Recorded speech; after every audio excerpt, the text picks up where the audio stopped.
The Science of Getting Rich by Wallace D. Wattles. Chapter 12. Efficient Action. You must use your thought as directed in the previous chapters and begin to do what you can do where you are. And you must do all that you can do where you are. You can advance only by being larger than your present place. And no man is larger than his present place who leaves undone any other work pertaining to that place. The world is advanced only by those who more than fill their present places. If no man quite filled his present place, you can see that there must be a going backward in everything. Those who do not quite fill their present places are dead weight upon society, government, commerce, and industry. They must be carried along by others at a great expense. The progress of the world is retarded only by those who do not fill the places they are holding. They belong to a former age and a slower stage or plane of life, and their tendency is toward degeneration. No society could advance if every man was smaller than his place. Social evolution is guided by the law of physical and mental evolution. In the animal world, evolution is caused by the excess of life. When an organism has more life than can be expressed in the functions of its own plane, it develops the organs of a higher plane, and a new species is originated.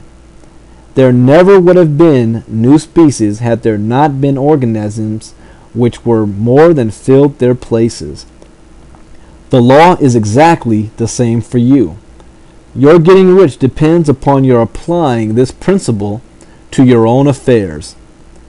Every day is either successful or failure, and it is the successful days which get you what you want. If every day is a failure, you can never get rich. While if every day is a success, you cannot fail to get rich. If there is something that may be done today and you do not do it, you have failed in so far as that thing is concerned, and the consequences may be more disastrous than you imagine. You cannot foresee the results of even the most trivial act.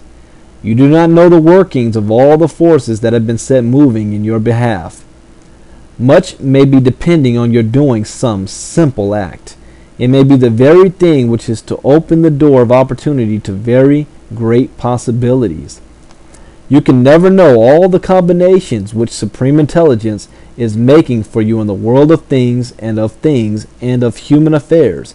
Your neglect or failure to do some small thing may cause a long delay in getting what you want.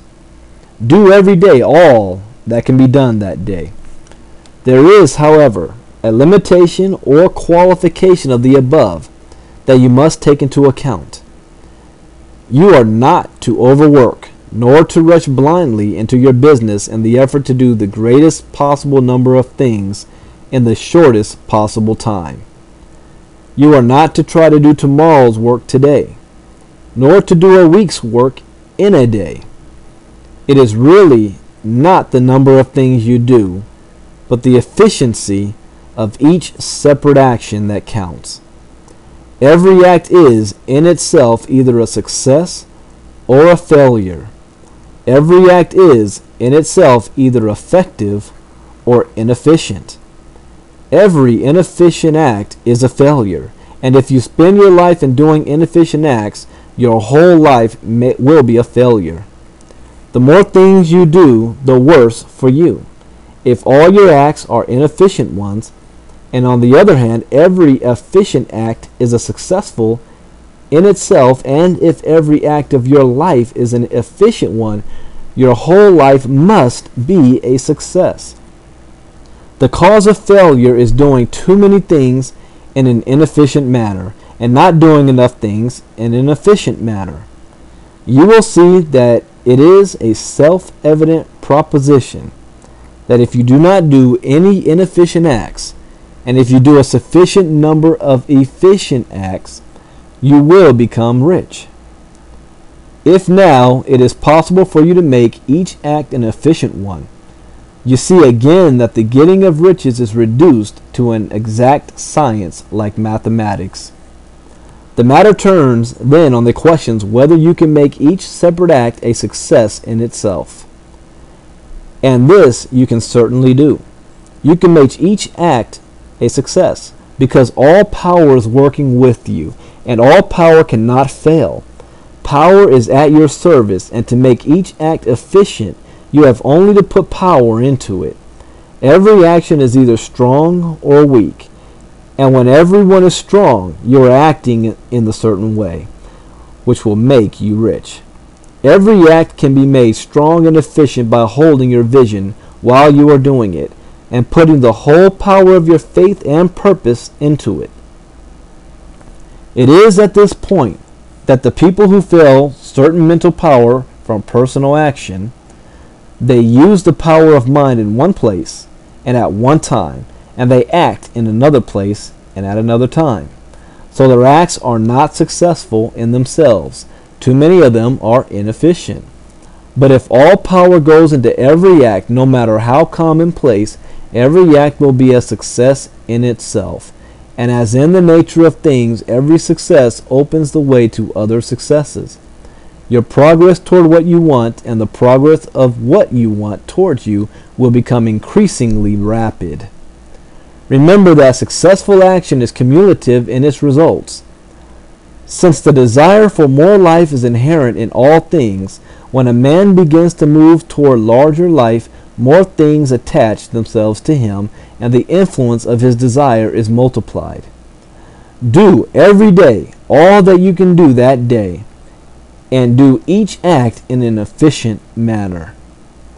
In saying that you must hold your vision while you are doing each act, however trivial or commonplace, I do not mean to say that it is necessary at all times to see the vision distinctly to its smallest details, and should be the work of your leisure hours to use your imagination on the details of your vision and to contemplate them until they are firmly fixed upon memory. If you wish speedy results, spend practically all your spare time in this practice. By continuous contemplation, you will get the picture of what you want, even to the smallest details, so firmly fixed upon your mind and so completely transferred to the mind of formless substance that in your working hours you need only to mentally refer to the picture to stimulate your faith and purpose and cause your best efforts to be put forth. Contemplate your picture in your leisure hours until your consciousness is so full of it that you can grasp it instantly.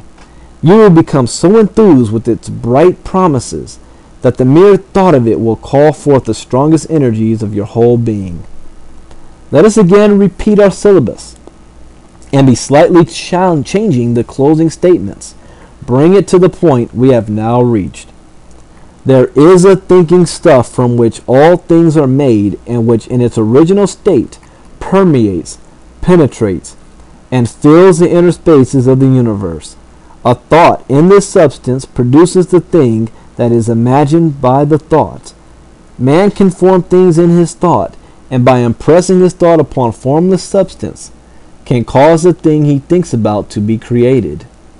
In order to do this, man must pass from the competitive to the creative mind.